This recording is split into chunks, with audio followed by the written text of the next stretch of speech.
All right, guys. Self-defense situation with a bow. How would that realistically look? I'm gonna show you how I would do it. If I'm in a self-defense situation, like there's somebody, I don't know, coming at some point.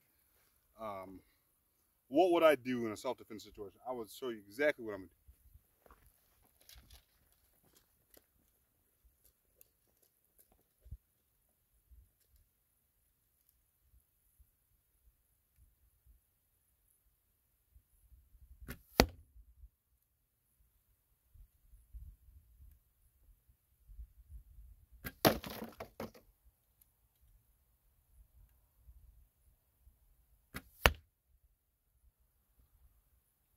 If I need to go in with a knife to finish off the attack, sure. But in a situation where there is somebody that is trying to get to me, I would try to get myself distance, engage, make sure I know how to shoot a bow, right? And then hit the target. Now I'll show you guys my accuracy. So that's not great. That's like almost about 30 yards away. So that's not bad. I mean, you're hitting somebody, that's hitting somebody.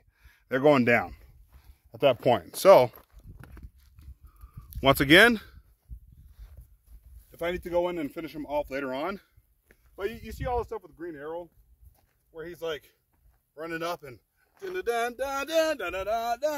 he's striking with his bow, and no, you will break your bow, right? Your bow, the only thing you want your bow to be used for is to shoot, and that's it. You saw me, I engaged from cover, hit basically where I want to hit. Like, that's an animal. Human being, you hit him leg, stomach, he's dropping. He's probably going to drop, right? But that's what I would want to do. I want to create distance with my bow. Like if I can see the threat coming from a while ways, and he's got a gun, I have enough time to be able to just get away, set up, and then engage. And I know where I can hit him from 30 yards out. So if I can hit him from 30 yards out, then he's got a pretty bad shot. He's got to be able to figure out that first arrow is going to hit him. He's going to be like, oh, crap. And then by that time he looks up, once again, that's all about, remember, not doing this whole thing.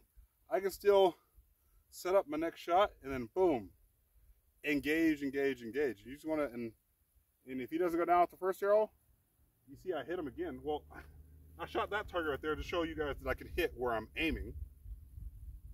But the whole point is to be able to engage from a distance with your bow, because it's a range weapon, right?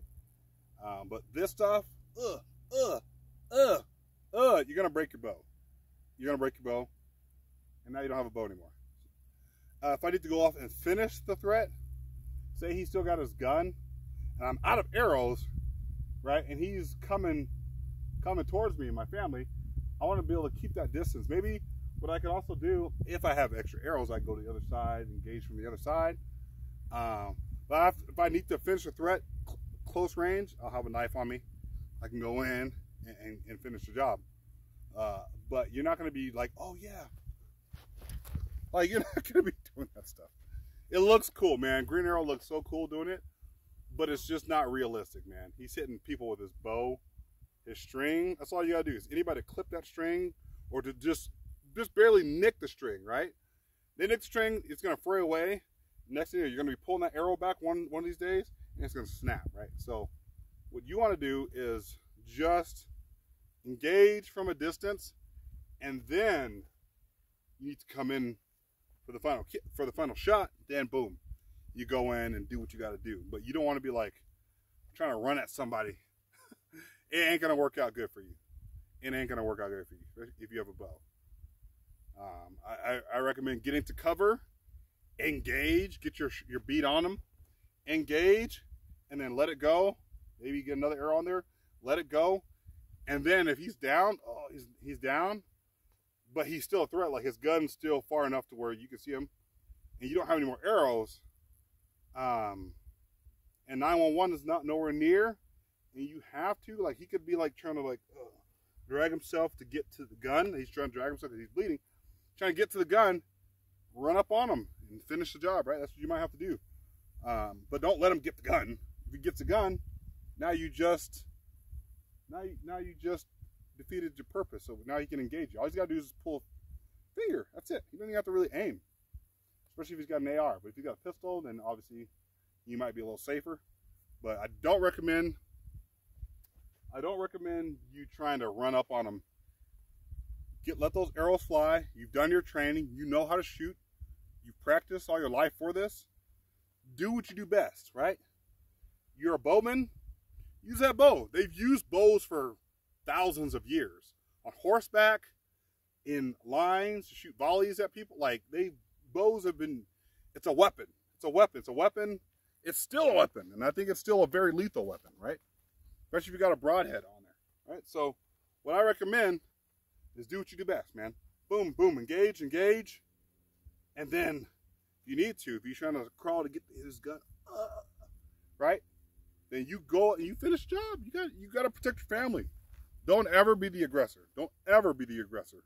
But if he's got a gun, he is 100% the aggressor.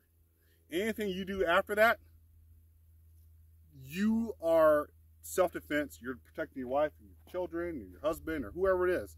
Male or female, don't matter who it is. Do what you do best. And that is use your bow, man. Use your bow. Let those arrows fly. Like I said, you've trained. So stay frosty.